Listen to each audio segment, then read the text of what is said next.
Welcome to another episode of Chef Knives to Go Quick Look Product Reviews. I'm Steve Gamache, and what we have this time is the Kohetsu Wa, or Japanese handled Aogami Super Kiritsuke 240mm knife.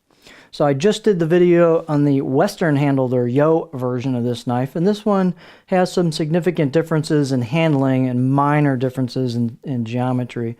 So they both have exactly the same construction, same steel composition. Aogami Blue Paper Super Reactive High Carbon Steel for the core steel, the cutting steel, and then a soft stainless, actually kind of a semi-stainless cladding on each side of that harder core steel. Heat treat on the core steel is about 64 Rockwell, so they take it to a pretty high hardness. And these knives are known to have really good heat treat. It's done rather scientifically in batches, and they've got testing certificates they generate once in a while from test samples. So it's a very consistent, high-quality heat treat. So these are known to have excellent heat treat on that core steel.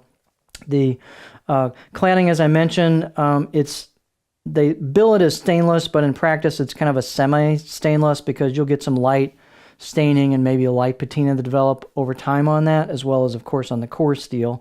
But don't be surprised if you do get a little bit of that on there. These have a nice kind of used tool look to them once you get used a while, and they're great in a pro kitchen. These are kind of oriented around pro kitchens for the edge retention, but they also work great in a home environment as well.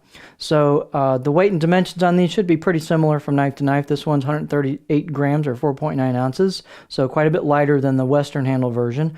Edge length is longer than the Western handle version, so this is about 243 millimeters on the edge versus the Western version was 235, so quite a bit of difference there. It's about 9.6 inches on the edge. Overall length, about 15.5 inches. And the grind on these, the blade has an overall kind of a little bit thinner, higher performance feel. Not a huge difference, but a little bit. I measured about 2.25 at the back here on the spine thickness and about 2 millimeters about halfway down. It pretty much maintains that, but then, I've only got one sample of each knife, but the Wa version or Japanese version, handled version, seems to be ground just a little thinner overall on this turn here at the corner on that reverse sword tip, and then a little thinner on the tip. So the tip maybe just a touch better performance, not major differences. The height is a little higher as well. The Western version was about 49.5. This one's about 50.5, so a little bit taller. Balance point is going to be much further forward. So handling on these is very different. So your balance point on this one with the light handle is way up here, which is in front of a pinch grip. So you get a little bit of that weight forward bias on the balance point versus the Western was back behind your pinch grip. So quite a bit of different feel. Even though this is overall lighter, it's got a totally different feel because of where the weight is oriented in the balance point. Handles are nice on these, just nothing fancy, but a good basic octagonal ambidextrous hoe wood with a buffalo horn ferrule. Nice fit and finish and install on the handle where the tang goes in. We talked about the balance point, so you've got a nice spot there for a pinch grip. Let's look at I guess one other thing would be the size of the handle is about 76 millimeters or 3 inches in circumference where the ferrule meets the wood. Pretty standard size for this type of blade. Here is our beauty shot. So what you'll see on this is you can kind of see from the lighting, they've got a convex grind that starts down from the spine and just gradually kind of thins out as you get towards the edge.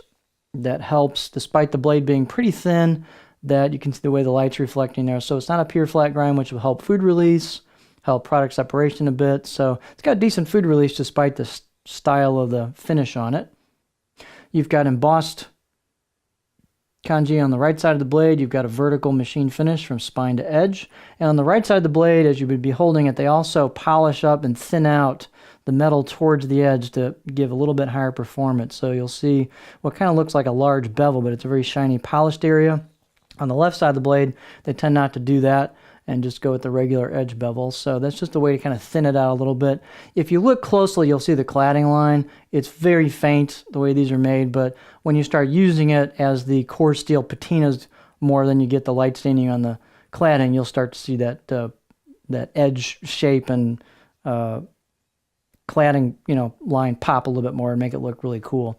They've got a nice polished job on the spine, a little bit just to relieve it on the choil here back and by the neck, so it's very comfortable out of the box. These tend to have very nice edges, 6, maybe 7 out of 10. They're quite sharp out of the box. And this blade has just a little more flexibility than the Western version, not much. Again, we're not talking major differences. The biggest is probably the handling and a little bit longer length here.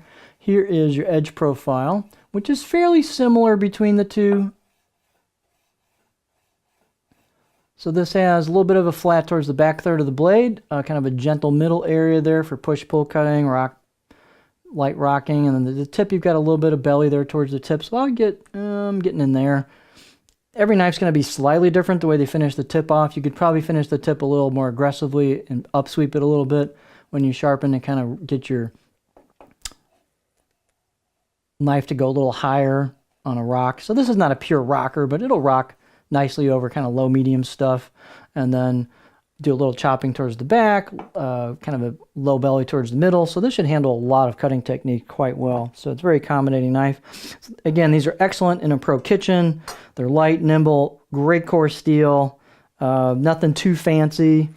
If you really want to blend in, you can use the Western version, or if you like that kind of handling, if you want something a little lighter and more nimble and quick, this might be a good choice for you. But the performance on these is both great. This one probably I would give a little bit of a performance edge over the Yo version or Western version, but they're pretty darn close. So this is the Kohetsu Wa Aogami Super Kiritsuke 240mm knife.